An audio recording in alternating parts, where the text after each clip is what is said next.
요즘은 AI 시대임을 다 알고 계실 거라고 생각이 됩니다. AI 가운데에 구글이라는 회사에서 운영하는 제미나이라는 AI 인공지능이 있습니다. 이 제미나이가 그림도 그려준다라고 하길래 저도 호기심에 한번 이 제미나이라는 이 AI에게 명령을 줬어요. 뭐라고 명령을 줬냐면은 생각하는 사람을 한국 사람의 남자 얼굴로 표현한 사진을 만들어줘라고 제가 이 AI한테 일을 시킨 거예요. 그랬더니만은 이 AI가 어떤 사진 그림을 그려줬냐면은 이런 그림을 그려가지고 저한테 알려주는 거예요. 딱 보면은 정말 사진 같지요. 딱 보면은 어떠한 배우 같은 얼굴이에요. 제가 딱 보면서 야, 잘 만들었다 얘가. 이게 실제 하는 사람이 아니에요. AI가 만든 거예요. 요즘 이런 시대입니다. 그래서 제가 생각했던 것보다 너무나 잘 그려져가지고 사진처럼 너무나 잘 만들어져가지고 호기심이 생겼어요. 어떤 호기심이 생겼냐면 그러면은 이 남자 얼굴을 지워버리고 못생긴 얼굴로 만들어줘라고 제가 명령을 줬어요. 그때만은 이 AI가 제가 시킨 명령에 따라서 어떤 사진을 만들어줬냐면요. 이런 사진을 만들어주는 거예요. 예. 왜 웃으세요? 예, 여러분들이 보시기에도 좀 그런가요? 딱 보니까 어서 본 사람 같으신가요? 하지만 이런 사람 없습니다. 이런 사람 존재하지 않아요. 비슷하게 생긴 사람이 있을 수 있어요. 옆 사람 보지 마시고요. 예, 비슷한 사람이 있을 수 있는데 이런 사진을 만들어주는 거예요. 그래서 AI가 이런 사진을 어떻게 인식을 하면은 이렇게 생긴 사람은 못생긴 사람이야라고 인식을 하는 거예요. 저는 또 호기심이 생겼어요. 잘 만들어주네? 제가 뭐라고 명령을 줬냐면은 예쁜 여자의 얼굴 사진을 만들어줘. 제가 명령을 줬거든요. 얘가 또 어떠한 사진을 만들어줬냐면요. 이런 사진을 그려가지고 만들어주는 거예요. 실제 같죠, 그죠? 사진 같죠? 그런데 사람이 아니에요. 이건 존재하지 않는 사람입니다. 진짜 사람처럼 만들어서 사진처럼 보내주는 거예요. 와, 너무나 이거 보면서 야, 대단한 시대다. 좀 맛보게 되었거든요. 마지막으로 또 호기심이 생겼어요. 어떤 호기심이 생겼냐면 못생긴 여자의 얼굴 사진을 만들어줘라고 제가 또 물어봤어요. 명령을 준 거죠. 만들어달라고. 그때만은 이 AI가 어떠한 얼굴을 만들어줬냐면 이런 얼굴로 만들어주는 거예요. 그러니까 이 AI는 못생겼다라는 여자의 얼굴을 나이가 들고 할머니를 얘는 못생겼다라고 표현을 하는구나라고 알게 되었습니다. 그래서 이걸 보면서 야, 참 너무 좋은 시대다. 와, 참 이게 잘못하면은 우리가 이런 사람이 있다라고 사진 갖다 주면은 속을 수도 있거든요. 그런데 오늘 우리가 살아가는 이 시대요. 너무나 무궁무진한 시대입니다. 세상이 너무나 많이 바뀌었어요. 제가 왜 이러한 사진을 보여드렸냐면 이게 비록 AI 인공지능이 만든 그림이고 사진이지만은 이 AI의 기준만이 아니라 사람들도 이런 기준들을 가지고 살아갑니다. 어떤 기준이냐면 사람들이 보기에 사람들은 눈에 보이는 대로 그 겉모습이 어떻게 생겼는지 뭐 외모가 어떠냐, 그 사람이 뭘 가졌느냐, 그 사람이 어떤 걸 배웠느냐 그런 것을 가지고서 사람을 평가하거나 사람을 나눈다라는 겁니다. 사람의 가치를 어디에다가 두냐면요. 겉모습이요. 외형적인 거요. 사람들은 이 AI만이 아니라 사람들은 지금도 이런 것을 가지고 사람들을 평가합니다. 과연 우리가 이 시대를 살아가면서 사람이란 무엇일까를 우리가 돌아봤으면 좋겠습니다. 여기에 있는 우리 모든 분들은 사람이거든요. 그런데 사람이란 뭘까요?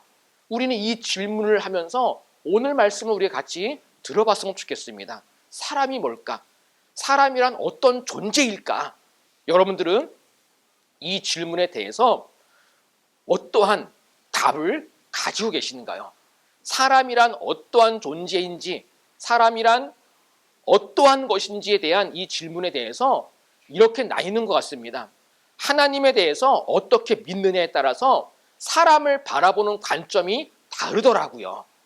하나님을 믿는 사람들이 사람을 바라보는 관점과 하나님을 인정하지 않고 하나님을 믿지 않은 사람들이 사람들에 대해서 얘기하는 내용은요, 천지 차이거든요. 하나님을 믿는 사람들은 보통 어떠한 관점으로 바라보냐면요, 우리가 교회에 나오면은 축복송 같은 찬양을 많이 부르잖아요. 당신은 사랑받기 위해 태어난 사람. 이 가사가 얼마나 좋은지 교회 다니지 않은 사람들도요, 이 노래 정도는 기본적으로 알거든요. 가사가 너무 좋은 거예요. 당신은 사랑받기 위해 태어난 사람. 그런데 하나님을 믿지 않은 사람들은요, 정말로 이러한 눈으로 사람을 보는 게 아니라 그냥 생긴 대로, 또한 그 사람이 뭘 배웠느냐, 그 사람들이 뭘 가졌느냐, 그 사람들이 어떤 능력자냐, 그 사람들이 어떤 스펙을 가지고 있느냐, 이런 걸 가지고서 사람들의 존재에 대해서 이야기하거든요. 저는 이곳에 계신 우리 모든 믿음의 식구들은 하나님의 눈으로 사람을 바라볼 줄 아는 그 사람들이 되었으면 좋겠습니다. 특히 나라는 존재에 대해서도 하나님의 눈으로 바라보고 여기고 그것을 믿음으로 선포하고 이러한 믿음의 중심을 잃어버리지 않는 우리 모두가 다 되시길 바랍니다. 하나님께서는 성경을 통해서 사람이 어떠한 존재인지를 이렇게 가르쳐 주셨습니다. 어떻게 가르쳐 주셨냐면 사람은 육적인 삶이 있다는 거예요. 육적인 삶이요. 반면에 또 이와 다른 삶이 하나가 있습니다. 그것은 뭐냐면요, 영적인 삶이라는 거예요. 사람은 누구든지 육적인 삶이 있고 영적인 삶이 있습니다. 이것이 바로 사람의 존재거든요. 저에게도 이러한 삶이 있고요, 여기 계신 분들에게도 이 삶이 다 있는 거예요. 이것 중에서 없는 분이 없어요. 그러면은 육적인 삶이 뭐냐라고 할 때에 성경적으로 우리는 이렇게 얘기할 수 있습니다. 육적인 삶이 뭐냐면 죄의 종노릇하며 육신의 쾌락을 위해 살아가는 삶을 육적인 삶이라고 이야기할 수 있습니다. 이것은 저의 말이 아니라 성경에 기록된 말씀이에요. 하나님께서 우리에게 그렇게 가르쳐 주셨어요. 반면에 영적인 삶이 뭐냐라고 할 때에 영적인 삶이라는 것은 죄를 회개하고 예수님을 주인 삼고 따라가는 삶이요. 이게 바로 영적인 삶입니다. 그런데 많은 사람들은 어떻게 살아가냐면요, 영적인 삶에는 관심이 없어요. 보이지 않고 느껴지지 않으니까요, 무시하고 살아가거든요. 그래서 사람들의 살아가는 삶의 모습들을 보면요, 거의 대부분은, 어쩌면 많은 사람들은 육적인 삶에만 치중하고 살아가는 거예요. 그게 전부라고 여기는 거죠. 그래서 정말 여기에 철저하게 여기에 노예가 된다고 얘기해도 다 틀린 그러한 표현이 아닐 것입니다. 여러분은 어떠한 삶을 살아가고 계신가요? 육적인 삶을 살아가고 계신가요? 아니면 영적인 삶을 살아가고 계신가요? 여러분들은 어떠한 삶을 살아가기를 원하시나요?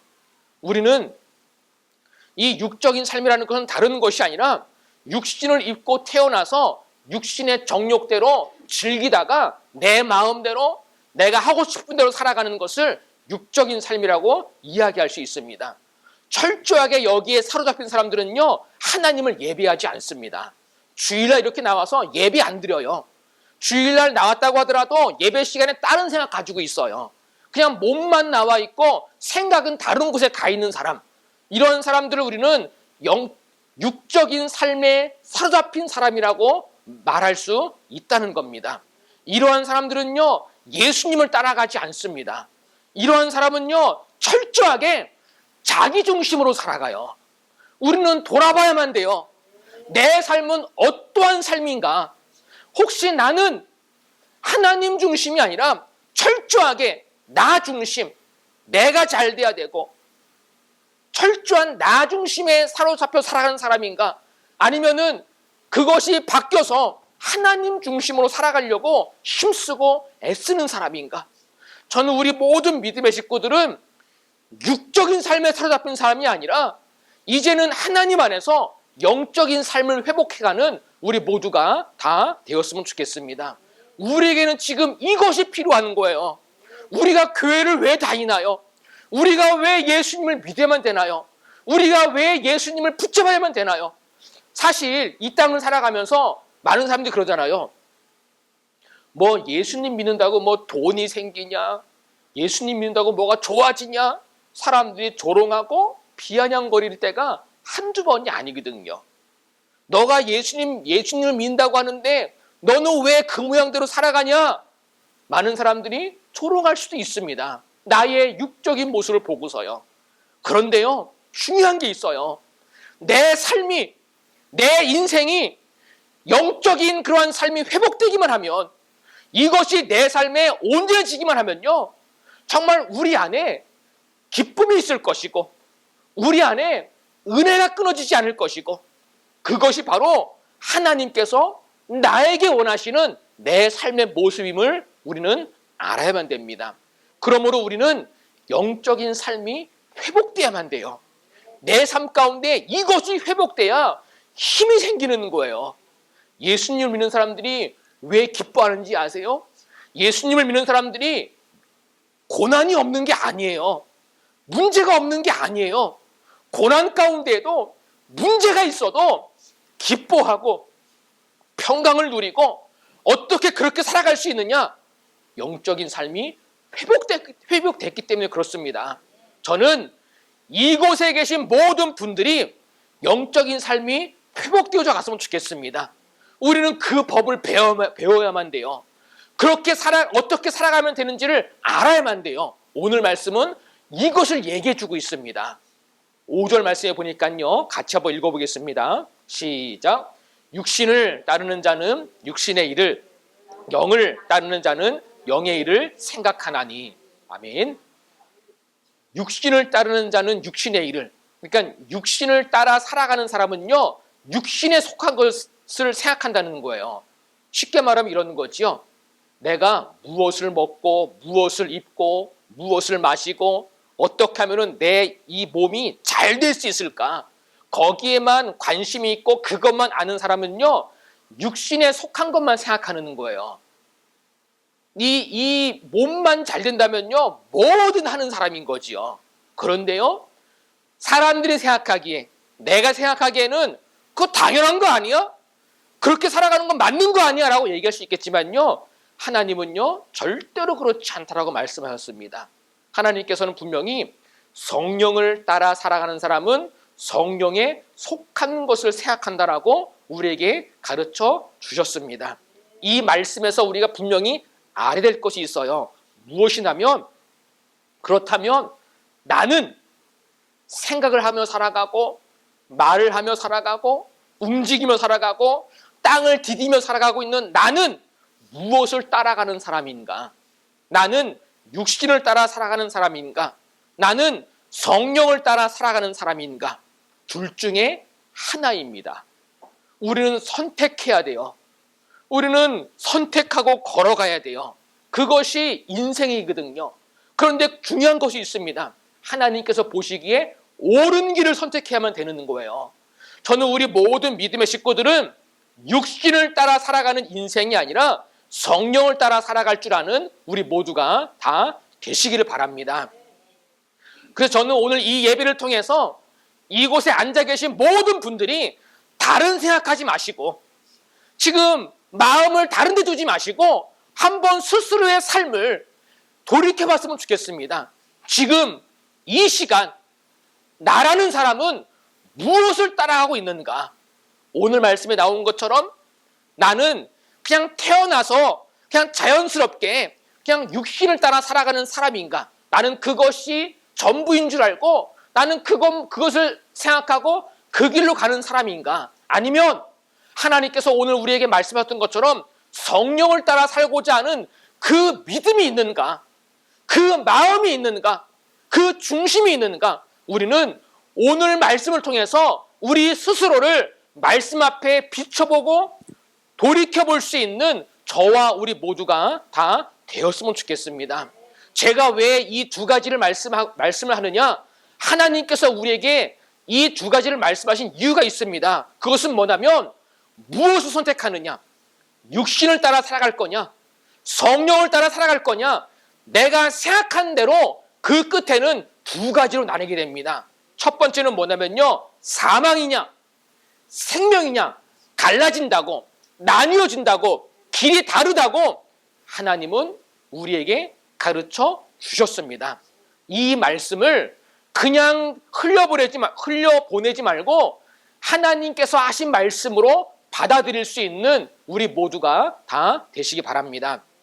그래서 오늘 6절 말씀에서 육신의 생각은 사망이라고 했습니다. 육신의 생각은 사망이요. 이 말씀과 똑같은 의미가 들어있는 말씀이 로마서 6장 23절입니다. 죄의 삭은 사망이라고요. 이 말씀을 합치면 어떤 의미냐면요, 육신의 생각만 하면, 우리가 육적인 생각에만 사로잡혀 살아가면요, 그러한 생각은 죄를 계속 지을 수밖에 없는, 거기에서 반복해서 그냥 그 안에서만 살아가게 되는 인생이 된다는 거지요. 그런데 그렇게 살아가면요, 결국은 죽을 수밖에 없고 하나님께서 말씀하신 사망에 이른다라는 것을 우리는 알아야만 됩니다. 7절 말씀에도 이런 말씀이 있죠. 같이 한번 읽겠습니다. 시작. 육신의 생각은 하나님과 원수가 되나니 이는 하나님의 법에 굴복하지 아니할 뿐 아니라 할 수도 없음이라. 아멘. 육신의 생각은 하나님과 원수가 된대요. 하나님을 대적한다라는 거예요. 우리 그렇게 살면 안 되잖아요. 이 땅을 살아가면서 내 맘대로 살고 싶고 환경대로 살고 싶고 그냥 내게 주어진 대로 살아가면 그냥 아무렇지도 않다고 생각할 수 있겠지만요, 우리 이제 알아야 돼요. 절대로 하나님과 원수된 관계로 살아가서는 안 된다라는 겁니다. 하나님과 원수된 관계가 어떤 거냐? 하나님의 법에 굴복하지 않는 거예요. 하나님의 말씀을 듣지 않고 하나님의 말씀을 어기고 하나님의 말씀을 무시하고 하나님의 말씀을 따라가지 않고, 그것이 바로 하나님의 법에 굴복하지 않는 사람이거든요. 그 사람은요, 철저하게 육신의 생각에 사로잡혀 살아갑니다. 그런데 안타까운 게 있어요. 그게 뭐냐면 많은 사람들이 이렇게 살아간다는 거예요. 지금도 많은 사람들이 느끼던 느끼지 못하던 이러한 하나님의 말씀을 믿던 믿지 않던, 이런 하나님의 말씀을 깨닫던 깨닫지 못하고 살아가던, 지금도 많은 사람들이 육신의 생각에 사로잡혀서 그것이 맞는 것처럼, 그것이 당연한 것처럼 살아간다는 거죠. 그런데요, 하나님은 우리에게 그것이 아니라 영의 생각, 성령의 생각을 가지고 살아가야만이 우리가 생명을 얻고 평안을 누리며 살아간다라고 우리에게 가르쳐 주셨습니다. 이 시간 이곳에 앉아 계신 모든 분들의 생각 속에 영의 생각, 성령의 생각이 다시 한번 회복되어져 가는 우리 모두가 다 되시기 바랍니다. 하나님의 말씀을 이 시간 함께 들으면서 여러분들의 마음 가운데에 육신의 생각은 다 떠나가고 정말로 영의 생각, 성령의 생각, 이것이 내 삶의 중심이 되고 내 삶에 충만해져 가는 우리 모두가 다 되시기 바랍니다. 하나님은 우리에게 생명을 주시기 원하시는 거예요. 신명기 30장 19절에 보니까요, 하나님께서 이스라엘 백성들에게 이런 말씀하셨습니다. 내가 생명과 사망과 복과 저주를 내 앞에 두었은즉 너와 내 자손이 살기 위하여 생명을 택하고, 하나님께서 이 이스라엘 백성들에게 네 가지를 그들 앞에 두었대요. 그들의 삶 속에 네 가지를 뒀다는 거예요. 생명과 사망이요. 이게 뭔지 아시죠? 사느냐 죽느냐요. 또 하나는 복과 저주요.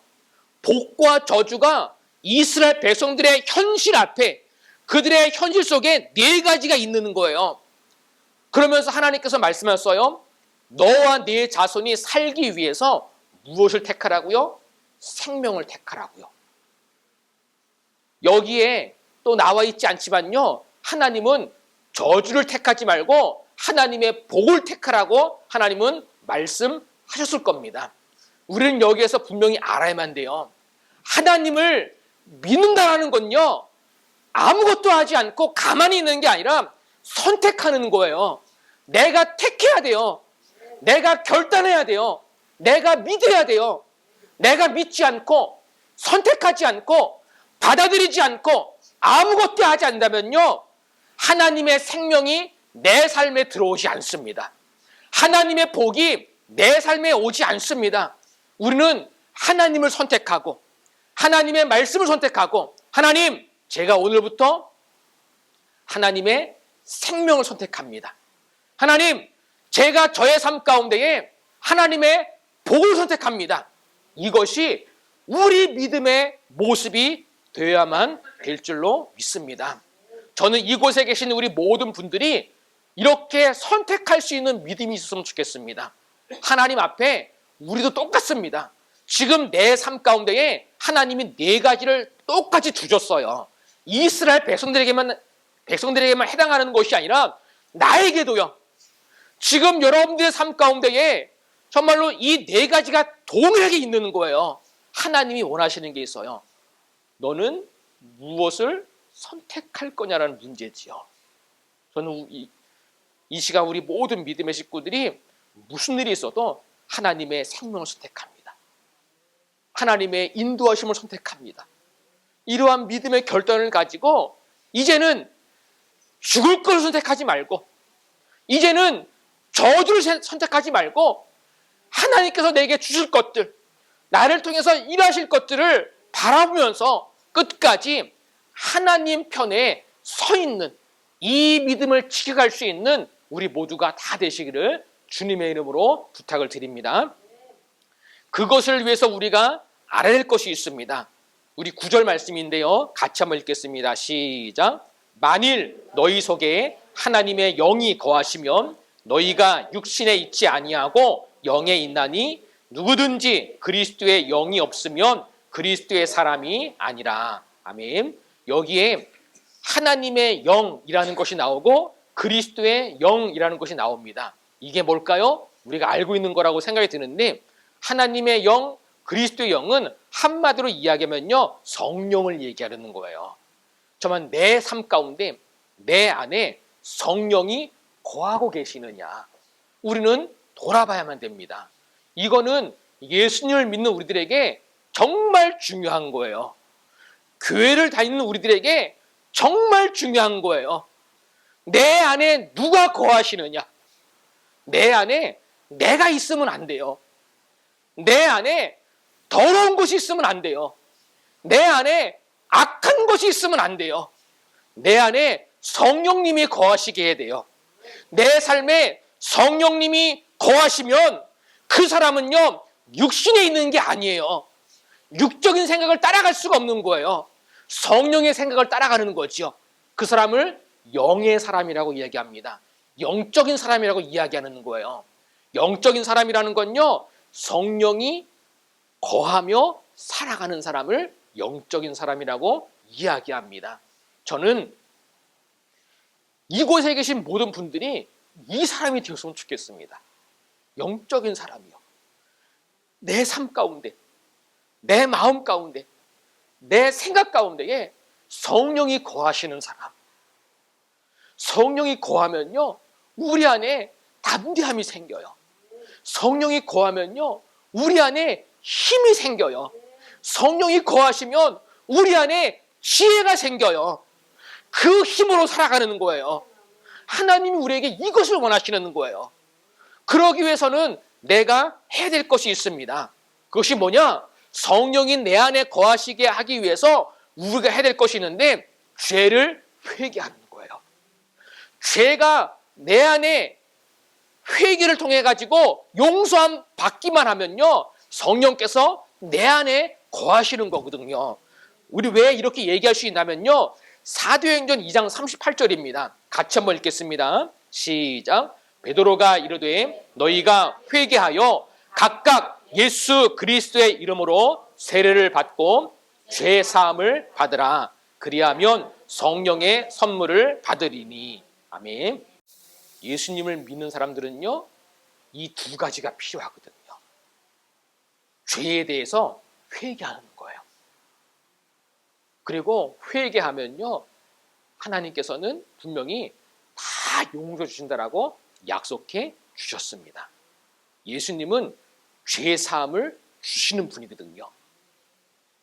그리하면 성령의 선물을 받는데요.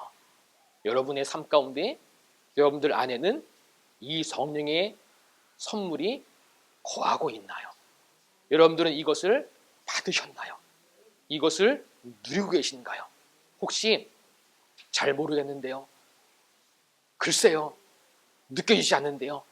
그런 분이 있다면요, 하나님 앞에 가장 먼저 회개하는 삶을 살아가시기 바랍니다. 작은 것이라도 하나님이 싫어하는 것이라고 여겨진다면요, 철저하게 회개하는 거예요. 그것을 하나님 앞에 다 내려놓는 거예요. 하나님은 용서해 주십니다. 그뿐만이 아니라 하나님은 용서하는 동시에 선물을 주세요. 어떤 선물이냐? 성령이 내 안에 거하세요. 내 안에 거하셔가지고 때로는 가르쳐 주시고 때로는 찔러 주시기도 하고 잘못된 것을 알게 해주시기도 하고 무엇이 옳은지 분별하게 해주시기도 하고, 성령은 지금도 살아계신 영이거든요. 성령은 진리의 영이십니다. 성령은 지금도 우리와 함께 하시는 분이세요. 우리는 그 성령과 함께 살아가는 법을 알아야 되고 그러한 삶을 살아가야만 될 줄로 믿습니다. 1907년 지금 저 북한 평양 땅에 어떠한 일이 있었냐면요, 평양 대부흥 운동이 일어났어요. 이건요 아주 폭발적으로 일어났거든요. 이것이 어떻게 일어나냐면요, 평양에 장대현 교회가 있었는데 거기에 모였던 사람들 중에서 길선주 장로가 있었는데, 이분이 무엇을 했냐면요, 자신의 죄를 사람들 앞에 고백하고 하나님께 회개하기 시작했다라는 겁니다. 내 안에 있는 죄, 이것을 사람들 앞에, 하나님 앞에 공개적으로 회개한 거예요. 내가 이러한 죄를 졌습니다. 하나님, 제가 이러한 죄인입니다. 그렇게 회개했을 때에 정말 그것이 평양 대부흥 운동의 시발점이 되었다라는 겁니다. 그런데 놀라운 것이 있습니다. 하나님 앞에 죄를 회개했더니만요, 하나님께서 그것을 보시고요, 성령이 임하도록 하나님이 역사해 주셨다라는 거예요. 그것을 인해 가지고요, 한국 기독교의 역사 가운데에 어마어마한 한 획을 긋게 되었습니다. 그때부터 한국 땅에, 이 한반도 안에, 특히 지금은 북한 땅이지만요, 저 북한 정권이 들어서기 전에 저 땅에 예수님을 믿는 사람들이 점점 늘어나기 시작하고 교회가 부흥하기 시작하고 사람들이 거룩하게 변화되기도 하고, 이러한 하나님의 역사가 일어났다라는 겁니다. 이것은 오늘날 우리들이 함께 지켜가야 될 믿음의 유산입니다. 저는 우리 모든 믿음의 식구들은 무슨 일이 있든지 하나님 앞에 죄라고 여겨지는 것이 있다면요, 그 죄에 대해서 회개할 줄 아는 믿음이 꼭 있으시기 바랍니다. 성령과 죄는 함께하지 않습니다. 내 마음이 악하고 내 마음이 더러우면 거기에는 하나님의 복이 임하지 않습니다. 더러운 삶 가운데에는 하나님의 생명이 임하지 않습니다. 하나님은 가장 먼저 회개를 말씀하십니다. 회개할 때에 하나님의 생명이 내 안에 부어지는 거예요. 회개할 때에 성령님이 내 안에 거하시는 거예요. 그래서 예수님도 공생애를 본격적으로 시작하시면서 첫 번째 하신 말씀이 회개하라, 천국이 가까이 왔느니라. 오늘날 이 시대를 살아가는 그리스도인들이 잃어버리는 것이 있다면요, 회개거든요. 오늘날 사람들에게 회개를 강조하면요, 교회를 떠난대요. 오늘도 또 저 얘기야? 나는 그냥 마음을 위로해주는, 내 마음을 알아주는 그러한 격려받는 말씀을 듣고 싶은데 왜 자꾸 회개하라는 말만 해? 오늘날 많은 교회 안에 사람들이 회개에 대해서 귀를 닫아버리는 것이 현실이거든요. 오늘날 하나님을 믿는 사람들 가운데에 회개의 중요성을 깨닫고 철저하게 하나님 앞에 회개하려고 하는 그 마음을 가지고 살아가는 사람들이 얼마나 있나요? 제가 보기에는 많지 않다고 생각합니다. 그냥 살아가거든요. 그냥 똑같이요. 죄악된 마음을 품고 그대로 살아가는 거예요. 아무렇지도 않게요. 오늘 괜찮았으니까, 어제도 괜찮았고 오늘도 괜찮았으니까 그리고 내 주변에 다 그렇게 살아가니까 괜찮지 다 똑같잖아. 교회 다니는 저 사람도 똑같은데 합리화하면서 살아가는 거죠. 저는 우리 모든 믿음의 식구들은, 이곳에 나오시는 모든 분들은요, 철저하게 하나님이 싫어하는 죄라면요, 그것을 회개할 줄 아는, 이 믿음을 잃어버리지 않는 저와 우리 모두가 다 되시기 바랍니다. 철저하게 우리가 하나님 앞에 이렇게 엎드릴 때에 성령은 분명히 우리 삶 가운데 거하시게 될 것입니다. 성령께서 우리 가운데에 함께 하실 것입니다. 그러므로 우리 모든 믿음의 식구들은 이러한 믿음을 바탕으로 믿음의 삶을 세워가는 저와 우리 모두가 다 되시기를 주님의 이름으로 부탁을 드립니다. 그럼 우리는 선택을 해야만 돼요. 우리는 나는 무슨 마음을 품고 살아갈 거냐? 그냥 육신대로 그냥 죄를 품고 그냥 살아갈 거냐? 아니면 철저하게 정말 하나님 앞에 죄를 회개하며 성령을 따라 살아가는 그 길로 선택하고 나는 걸어갈 거냐? 우리 믿음의 식구들은 이 길로 걸어가야 돼요. 이게 맞는 거예요. 하나님은 우리가 이 길로 걸어가기를 원하십니다. 그래서 저는 이곳에 나오신 분들은 정말로 하나님 앞에 다 살아났으면 좋겠어요. 이 좋은 나무 교회 나오는 모든 분들은요, 다른 것은 다 몰라도 영적으로 살아있는 사람들이 다 되었으면 좋겠습니다. 정말 죽어가는 것이 아니라 정말 성령이 함께하고 정말 영적으로 살아있는 사람이 되고 정말로 회개할 줄 알고 철저하게 이러한 믿음 중심을 가지고 살아가는 사람. 저희 교회가 작은 교회지만 이 교회에 나오시는 분들은요, 다른 것은 다 몰라도 영적으로 살아나야만 됩니다. 영적으로 온전해져야만 돼요. 이것이 1순위예요. 이것이 먼저예요. 그래서 우리는 이 시대에 누가 뭐라고 하더라도 나의 삶이 성령이 거하시는 삶이 돼야 되는구나. 이것을 분명히 알고 이제는 내 삶이 이러한 삶이 될 수 있도록 여기에 중심을 맞추는 거예요. 그러할 때에 우리의 삶은요, 영적인 삶이 되는 거예요. 성령과 함께 살아가는 사람. 내가 아무것도 하지 않으면요, 나의 삶이 어떻게 되느냐? 육적인 삶이 돼요. 육적인 삶의 끝이 있어요. 육적인 삶의 마지막이요. 뭐지요? 사망이요. 죽음이요. 더 분명하게 얘기하면요, 그 사람의 삶의 끝은 지옥일 겁니다. 우리는 육적인 삶에서 영적인 삶으로 우리는 이동해야만 돼요. 왜냐? 그것이 하나님께서 우리에게 원하시는 삶의 모습이거든요. 그래서 저는 다시 한번 강조합니다. 이곳에 계신 모든 분들은 살아야만 됩니다. 어떻게 살아나느냐? 성령이 내 안에 거하시도록. 어떻게 성령이 거하시느냐? 내가 회개할 때에 내 안에, 내 마음 가운데, 내 생각 가운데 악한 것, 더러운 것, 하나님이 싫어하는 것, 그것을 회개하는 거예요. 그것과 싸우는 거예요. 죄가 내 삶을 끌고 가지 못하도록 철저히 하나님 앞에 싸워가는 거예요. 그러한 믿음이 있을 때에 성령은 우리를 도우실 것입니다. 저는 우리 모든 믿음의 식구들의 삶 가운데에 이러한 은혜가 넘쳐났으면 좋겠습니다.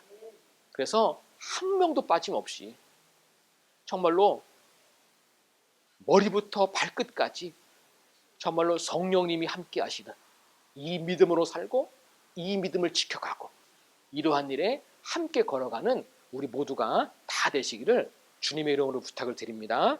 네, 기도하겠습니다.